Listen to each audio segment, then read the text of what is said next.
केरल में एक शंकराचार्य है और उस समय उस शंकराचार्य पद पर जो व्यक्ति थे उनका नाम था स्वामी केशवानंद भारती। शंकराचार्य के पद पर थे, बहुत ऊंचे हिंदू धर्म के बहुत ऊंचे पद पर थे।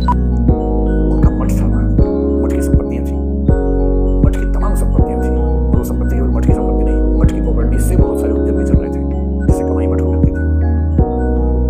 केरल लैंड रिफॉर्म बिल के तहत मठ की संपत्ति के मैनेजमेंट के अधिकार को उनसे छीन लिया गया और जब उनसे मठ की संपत्ति के अधिकार को छीना गया तो उन्होंने सुप्रीम कोर्ट में केस किया और केस किया बेसिकली 29th अमेंडमेंट के खिलाफ जो केरल वाले इस बिल को 9th शेड्यूल में डालता था। इन केस को मजबूत करने के लिए गोरखनाथ केस का आधार भी लिया और लगे हाथ 24 और 25वें अमेंडमेंट को यानी संविधान संशोधन की शक्ति वाले को और कंपनसेशन वाली जो बात थी उसको भी साथ में लिया और तब ये कहा कि हमें न्याय चाहिए। गोरखनाथ मामले में फैसला को ध्यान होगा, गोरखनाथ मामले में पहली बार फैसला हुआ था कि आर्टिकल 13 आर्टिकल 368 को भी कंट्रोल करता है और गोरखनाथ मामले में 11 जजेस थे।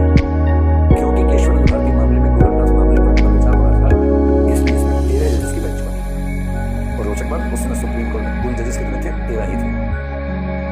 13 के 13 जजेस उस बेंच का हिस्सा बने। खूब सुनवाई हुई इसमें, 700 पेज का फैसला है, 709 पेज का फैसला है। अंत में 7-6 के बहुमत से निर्णय हुआ। ये निर्णय कब हुआ? आज ही के दिन 24 अप्रैल 1973 को हुआ। इसलिए आज का दिन महत्वपूर्ण है। तब सुप्रीम कोर्ट के जज परेशान थे, उनको लग रहा था कि ये बात अपने आप में सही भी है कि संविधान संशोधन की शक्ति संसद के पास है और यदि मूल अधिकारों की वजह से राज्य ठीक से काम नहीं कर पा रहा तो मूल अधिकारों को सीमित करने की शक्ति होनी ही चाहिए। तो गोरखनाथ मामले में शक्ति छीन ली गई, वो ठीक नहीं। लेकिन उनको ये डर भी था कि जिस तरह से इंदिरा गांधी संविधान संशोधन कर रहे थे ऐसा ना हो कि वो संविधान को खत्म ही कर दे। कुछ ऐसे फैसले करवा, ऐसे संशोधन करवा दे कि संविधान का बात ही हट जाए। ऐसे में क्या करें? अमेरिका के कुछ सिद्धांतों को ध्यान दिया। यहाँ तक कि पाकिस्तान में 1963 में कॉर्नेलियस वहाँ के चीफ जस्टिस हुए थे, क्रिश्चियन थे, भारतीय रहने वाले थे, इलाहाबाद से पढ़े थे। जब भारत आजाद हुआ, पाकिस्तान आजाद हुआ तो लाहौर हाईकोर्ट में जज से उन्होंने पाकिस्तान रहना पसंद किया और पाकिस्तान में पहले क्रिश्चियन चीफ जस्टिस हुए। उन्होंने भी एक फैसले में 1963 में कहा था कि संविधान के कुछ फंडामेंटल फीचर्स होते हैं। अमेरिका में बेसिक स्पिरिट ऑफ कॉन्स्टिट्यूशन बार-बार शब्द आता था और इस फैसले में सुप्रीम कोर्ट ने बहुत शानदार रास्ता निकाला, बीच का गजब का रास्ता निकाला। और उस फैसले में उसने पहली बात ये कही कि 24th, 25th, 29th तीनों अमेंडमेंट सही हैं, इसमें कोई समस्या नहीं है, संसद को शक्ति है। यानी यूं कहूं मैं कि गोरखनाथ फैसले को खारिज कर दिया। जो सज्जन सिंह का फैसला था या शंकर प्रसाद का फैसला था, इस फैसले का मतलब हुआ कि दोनों सर्कल्स अलग अलग हैं, जिसका मतलब यह हुआ कि सामान्य कानून के तहत मूल अधिकार को सीमित नहीं किया जा सकता, किंतु संविधान में संशोधन करके मूल अधिकार को सीमित किया जा सकता है। इसको मान लिया। इतना ही नहीं, साथ में यह भी कहा कि संसद के पास संविधान के किसी भी हिस्से को बदलने की शक्ति है। संशोधन की शक्ति संविधान में कहीं भी हो सकती है, यहाँ तक कि प्रस्तावना में भी हो सकता है संशोधन, कोई दिक्कत नहीं, कर सकते हैं। लेकिन और ये जो लेकिन है, यही लेकिन इतिहास में सबसे महत्वपूर्ण है। लेकिन संविधान के संशोधन की शक्ति संविधान को बनाने की शक्ति के बराबर नहीं है। संविधान को बनाने की शक्ति संविधान सभा के पास थी और ये संसद संविधान सभा नहीं। संसद संविधान में संशोधन तो कर सकती है किंतु संविधान को फिर से लिख नहीं सकती है, पुनर्लेखन नहीं कर सकती है। और इसलिए एक बात का ध्यान रखना है कि संविधान में एक चीज होती है मूल ढांचा, basic structure of constitution, basic structure. संसद कितने भी बहुमत से संविधान के मूल ढांचे का संशोधन नहीं कर सकती। सरकार ने कहा ये कहाँ लिखा है, लिखा नहीं है, समझने की बात है और स्पष्ट कर दिया कि संसद संविधान के किसी भी हिस्से में संशोधन कर सकती है आर्टिकल 368 की मदद से, किंतु सुप्रीम कोर्ट ऐसे हर संशोधन का जुडिशियल रिव्यू कर सकता है और जुडिशियल रिव्यू के बाद देख सकता है कि कहीं वह संविधान के मूल ढांचे का उल्लंघन तो नहीं। सरकार ने पूछा कि मूल ढांचे में क्या है, सुप्रीम कोर्ट ने नहीं बताएंगे, समय आने पर बताएंगे, जब जब ठीक रहेगा तब तब बताएंगे। जैसे डेमोक्रेसी है तो संविधान का मूल ढांचा है।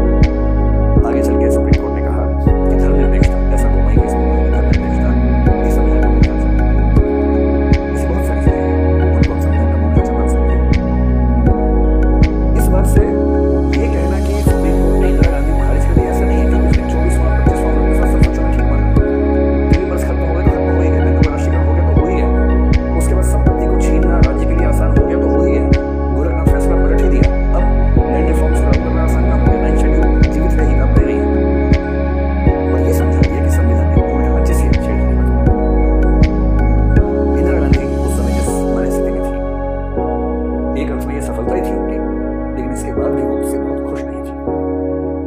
के बाद हमारे संविधान में कुछ ऐसी चीजें हुई जो दुखद है, बुरी बात है। 24 अप्रैल 1973 का दिन केशवानंद भारती के फैसले का दिन है, पर ये दिन बहुत रोचक दिन है। 7-6 का फैसला था और इसी दिन रात को 25 अप्रैल को chief justice S.M. Sikri, Sarvamitra Sikri retire होने वाले थे। सुप्रीम कोर्ट में टेंडेंसी दिखती है कि जजेस अपनी आखिरी बॉल पे छक्का मारने का प्रयास करते हैं, जो कि ठीक है, मतलब सबका मन करता है कि मैं जाते जाते एक बेस्ट पारी खेल के जाऊं। क्रिकेट के लोग चाहते हैं कि रिटायर हो तो सेंचुरी मार के रिटायर हो, आखिरी धमक रहनी चाहिए लोग। कुछ लोग इसको बोलते हैं स्कूल चाइल्ड मेंटेलिटी, स्कूल के बच्चों को अपना हीरो हीरोइन उस तरीके से काम करके जाना चाहिए। जैसे भी हाल ही में गोगोई साहब रिटायर हुए, आखिरी 1 महीने में ताबड़तोड़ फैसले किए, अयोध्या का फैसला निपटाया और RTI सुप्रीम कोर्ट में लागू हो गया नहीं, वो भी कर दिया। कितने सारे फैसले किए, शबरीमाला का फैसला सुप्रीम कोर्ट का फैसला रिव्यू में लेके आए, आखिरी 1 महीने धमक रहनी चाहिए। उसके बाद दीपक मिश्रा साहब थे, CJI रिटायर हुए, आखिरी 1 महीने में 30 से ऊपर फैसले लेके चले गए। सेक्शन 377 IPC को डिक्रिमिनलाइज किया, सेक्शन 497 एडल्ट्री को डिक्रिमिनलाइज किया IPC में, ये सारे फैसले किए एक झटके में, शबरीमाला का फैसला। तो जजेस के मन में ये रहता है कि हम रिटायर होने से पहले कुछ महत्वपूर्ण फैसले निपटा के जाए। सीकरी साहब ने बताया रिटायरमेंट से कुछ घंटे पहले ये फैसला किया और 7-6 का बहुमत था, 3 व्यक्ति हट जाता। सीकरी साहब ने बहुमत का फैसला सुनाया था। अब देखिए, जो चीफ जस्टिस ऑफ इंडिया का पद होता है ना, हमारे संविधान में आर्टिकल 124 में लिखा है कि जजेस का अपॉइंटमेंट कैसे हुआ, पर ये नहीं लिखा कि चीफ जस्टिस की अपॉइंटमेंट कैसे अलग से कैसे होती है, ऐसा कुछ नहीं लिखा है। तो परंपरा है कि जो सीनियर मोस्ट जज होगा उसको चीफ जस्टिस बनाएंगे। 1951 में जब पहले चीफ जस्टिस कानिया साहब थे, SG कानिया, वो रिटायर हुए, जो नंबर 2 पे थे, सीनियर मोस्ट थे, पतंजलि शास्त्री का नाम था। तो नहीं उनको बहुत पसंद नहीं थी, जो लगता था कि एक और जस्टिस बीजन कुमार मुखर्जी, नेहरू जी ने प्रपोजल किया कि जस्टिस बीजन कुमार मुखर्जी को चीफ जस्टिस बनाएंगे। सुप्रीम कोर्ट ने जब समझ लिया कि अगर हमने इनको मौका दे दिया, सरकार को हस्तक्षेप कर रही है, हमेशा बचाते रहेंगे। इस बात पर जस्टिस बीजन कुमार मुखर्जी या सहित सभी जजेस ने इस्तीफा दे दिया। अब नहीं हो सकता, फिर नेहरू जी ने छोड़ दिया और पतंजलि शास्त्री भारतीय सेकंड चीफ जस्टिस को छोड़ नेहरू से हाजिर हुए और चौथे नंबर पे बीजन कुमार मुखर्जी अपने आप आगे बढ़े, सीनियर मोस्ट हो चुके। तब से नियम बन गया, परंपरा बन गई कि जो सीनियर मोस्ट जज होगा वो चीफ जस्टिस बनेगा। और 1973 तक इसका केवल एक अपवाद है, जस्टिस जफर इमाम वो चीफ जस्टिस नहीं बने। उसकी वजह ये थी कि उनकी फिजिकल मेंटल हेल्थ ठीक नहीं थी, उनको लंबी छुट्टियों पर जाना पड़ा, उसको देखते हुए उन्हें प्रमोट नहीं किया गया, उसे छोड़ दें, कोई अपवाद नहीं है। 24 अप्रैल को फैसला हुआ, जो 7-6 के फैसले में जो पक्ष में थे, सीकरी साहब के बाद एक थे जस्टिस शेरिट, JM शेरिट, एक थे जस्टिस ग्रोवर। ये सब जस्टिस से जो पक्ष में थे, एक जस्टिस हेगड़े भी थे, वो भी पक्ष में थे,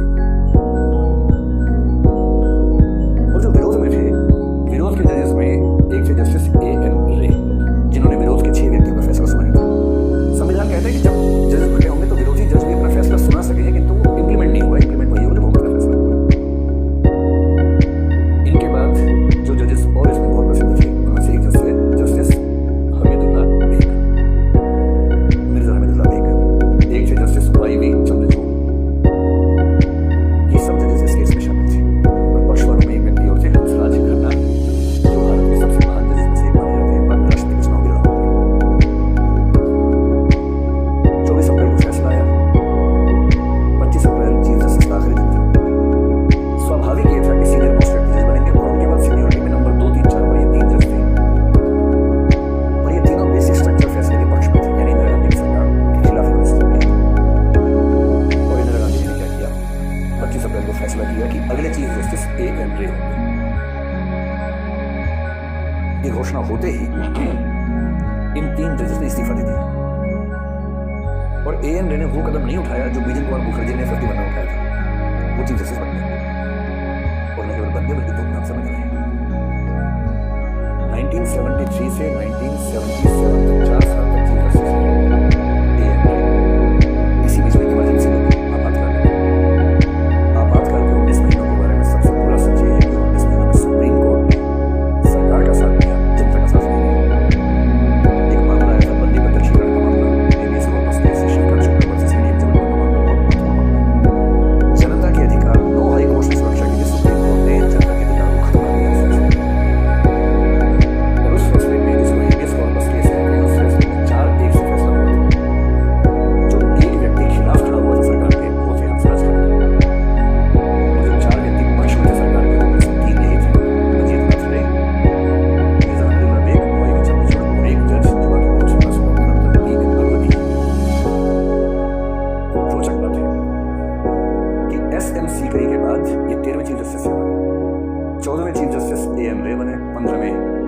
मिर्जा अहमदुल्ला बेग बने, 16वें बाई चंद्रचूड़ बने, 17वें पीएन भगवती बने।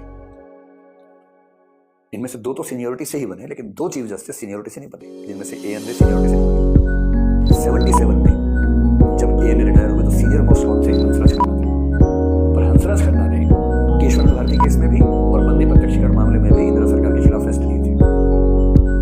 इसलिए जिस दिन एएन रिटायर हुए, घोषणा हुई कि अब मिर्जा अहमदुल्ला बेग भारत के चीफ जस्टिस हो गए, और हंसराज खन्ना ने उसी दिन इस्तीफा दे दिया। इनके बाद सीनियरिटी में अहमदुल्ला बेग बने।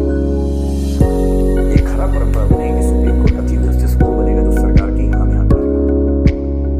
1993 में जाके सुप्रीम कोर्ट ने खुद एक फैसला दिया नई जज बेंच ने, और उस फैसले में लिखा कि सीनियर मोस्ट जज ही चीफ जस्टिस होगा, उसके बाद से स्थितियां ठीक हुई, वरना स्थितियां खराब हो गई थी।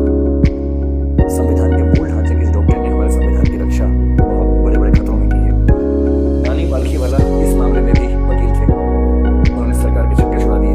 सरकार के पक्ष में सीरवई साहब थे, बहुत प्रसिद्ध लॉयर थे, और इमरजेंसी के बाद सीरवई साहब ने खुद माना कि मैं गलत था, संविधान का मूल ढांचा जरूरी है, वरना यदि कोई सरकार तानाशाही पे उतर जाए तो वो संविधान में कुछ भी हाल कर सकती है, इसका मुंह नहीं। 1975 में इमरजेंसी के दौरान जब अजित नाथ रे सुप्रीम कोर्ट में चीफ जस्टिस थे, उन्होंने कोशिश की कि केशवानंद भारती केस का रिव्यू करवाएं और उस फैसले को चेंज करें। 10 और 11 नवंबर 1975 को 13 जजेस की बेंच फिर बैठी। ऐसा लग रहा था कि अंदर ही अंदर सहमति बन गई है कि उस फैसले को पलटना है। नानी पालखीवाला वकील बन के आए और छक्के छुड़ा दिए, और 2 दिनों में साबित कर दिया कि बिना रिव्यू पिटिशन के रिव्यू ही क्यों रहा।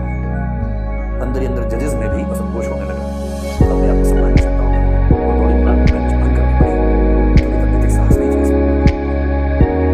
1976 में 42वां संविधान संशोधन हुआ, जो एक तरह से मिनी कॉन्स्टिट्यूशन कहलाता है। उसमें सरकार ने फिर कोशिश की कि संविधान के मूल ढांचे को खत्म कर दें। 368 में लिख दिया इसकी कोई लिमिट नहीं है, सरकार कोई भी संशोधन कर सकती है, उसका कोई जुडिशियल रिव्यू नहीं होगा, आदि सब लिखा। किंतु 1980 में नरवा मिल्स मामले में इन पर कोई विस्तार बाद बात नहीं, अब केवल 2 वाक्यों में बात कर रहे हैं। 1980 में सुप्रीम कोर्ट ने नरवा मिल्स मामले में 368 में जो 42वां संशोधन में पार्ट 4 और 5 जोड़ा गया था, उसे खारिज कर दिया। और ये बड़ी अच्छी बात कही नरवा मिल्स के मामले में कि संविधान का संशोधन करने की सीमित शक्ति संविधान का मूल ढांचा है।